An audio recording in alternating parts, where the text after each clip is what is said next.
You know what they say? Work kills.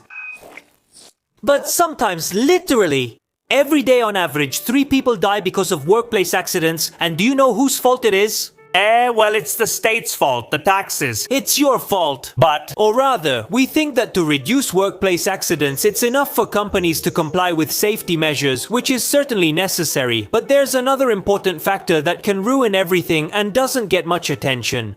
The fact that we are human beings. And so we are stupid. In this video, in collaboration with Kiwitron, I will show you some of the human errors that we most often make at work despite safety regulations. I always do it anyway.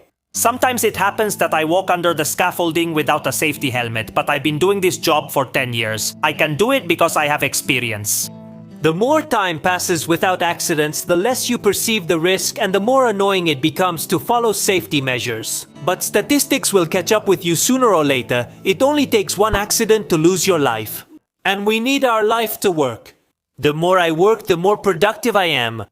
We're behind on work. I could fix the situation if I start sawing all those boards without taking any breaks. Well, working in a hurry and without rest wouldn't really be up to safety standards, but just this once will make an exception because we're in an emergency. It'll be a one-time thing, just long enough to get us back on track. It's easy to think that safety is an obstacle to productivity. In reality, that's a false perception, because the risk you take by reducing safety can be very costly. For example, if a serious accident happens due to fatigue, the company might be shut down for months and end up losing much more money than it would have initially, and that's exactly when we could use the money to buy ourselves a prosthetic hand.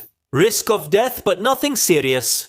Warning, danger, forbidden to forbid, obligation to live. After being bombarded with danger signs, our brain starts to ignore them, as if we had an ad block in our head. After all, if nothing has ever happened, it means they're a bit exaggerated.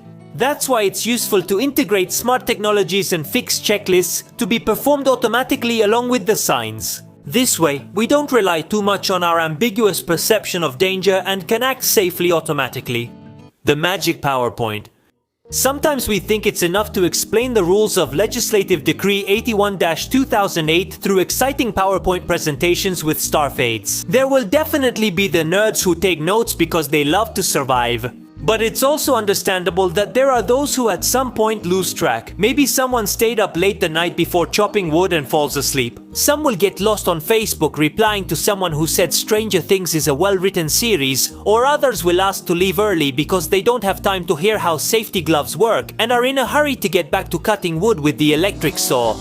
In short, it's not enough to force workers to mechanically listen to what the safety regulations are. It's necessary to actively think about how this information can be understood, grasped, and put into practice. This is because, unfortunately, we workers are still too often human beings. And it's not enough to just feed us instructions to follow them to the letter. We get distracted, we get tired, and sometimes we think we're the smartest of the bunch.